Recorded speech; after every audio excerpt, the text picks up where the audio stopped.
90% chance that that's not exactly what happened. When we review the Quran, we find a story that Pharaoh and Haman sat together with their advisor, and Pharaoh was speaking to Haman. They were thinking, they're making all kinds of plans. That's in Surah 28, 838. That's the source. And also in 4036-37. And you can find right there that they're speaking about the tower. Pharaoh say, Haman, please create for me a tower that I can go all the way up to heaven to look into the eyes of God, of Moses, and all kinds of interesting things. The interesting part is that if we know history, Pharaoh lived about almost 1,000 years before Haman was born. There's no way in the world that Pharaoh and Haman sat together around the table with their advisor. So whoever wrote that book had a mistake in the chronological order of the generations, and the story was made that Pharaoh and Haman sat together, which is something that is... Just a side note, the historicity of the Qur'an, the historical integrity of the Qur'an, Haman. You know who Haman is in the Qur'an? He's the minister, or one of the ministers of who? Of Fir'aun. Haman is mentioned in the Qur'an about 6 times. And Allah tells us about Haman that Fir'aun commanded him to build him a tower. Fir'aun commanded him to build him a tower. Now, is there a mention of a Haman in the Bible? Sure. Is there a mention of Haman building a tower? Sure. But the Haman in the Bible didn't work for Fir'aun. He worked for another king named Xerxes in the biblical book of Esther.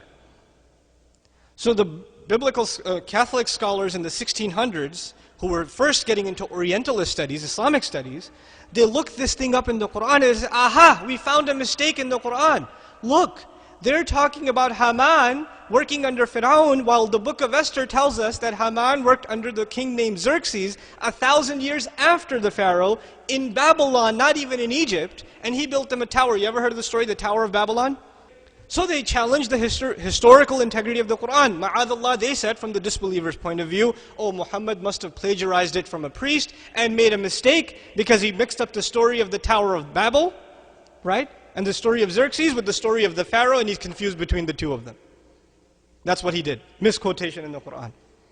What's really interesting is, in the late 1800s, the Catholic scholarship, the body of Catholic scholarship, unanimously denied the book of Esther as a valid source of history.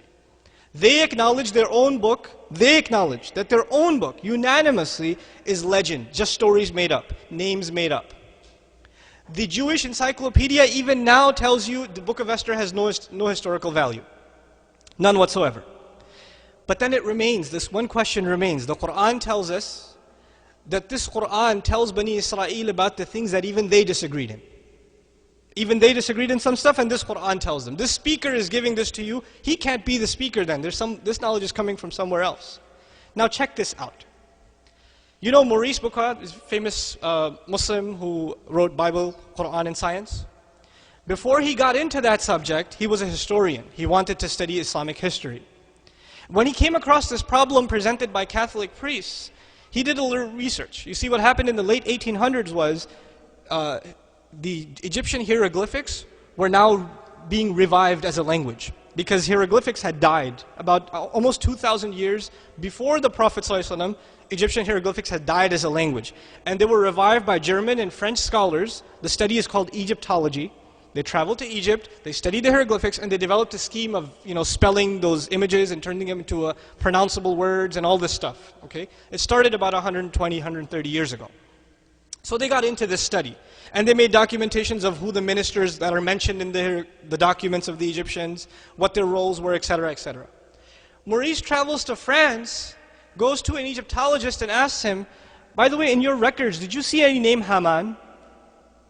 And he says, well, I wouldn't know, you have to go to Germany, but where did you get the name Haman? He said, well, there's a messenger, a man who claims to be a messenger, in the 7th century, who says that there was a minister of Pharaoh, whose name was what?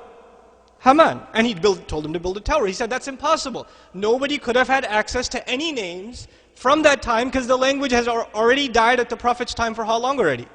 2,000 years. So he travels to Germany to look up the names of different architects and constructors and ministers under the name, under the Pharaoh, specifically under the Pharaoh at the time of historical era of Musa alayhi salam, of Moses. What does he find? Haman, minister of the stone quarries, construction. This name is discovered in the 1900s. They actually have a statue in Austria, I believe. Haman written on it underneath. They've revived it from Egypt. His name is Haman in Austria. The statue is sitting there. Now we don't know for sure if that's the Haman of the Qur'an, but still the name exists. The fact that he's in charge of construction exists, and this is something they didn't have, but which speaker had?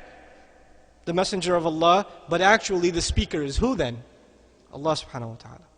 This is just from the historical point of view. Something that they used to laugh at the Muslims came back and blew up in their own face. SubhanAllah.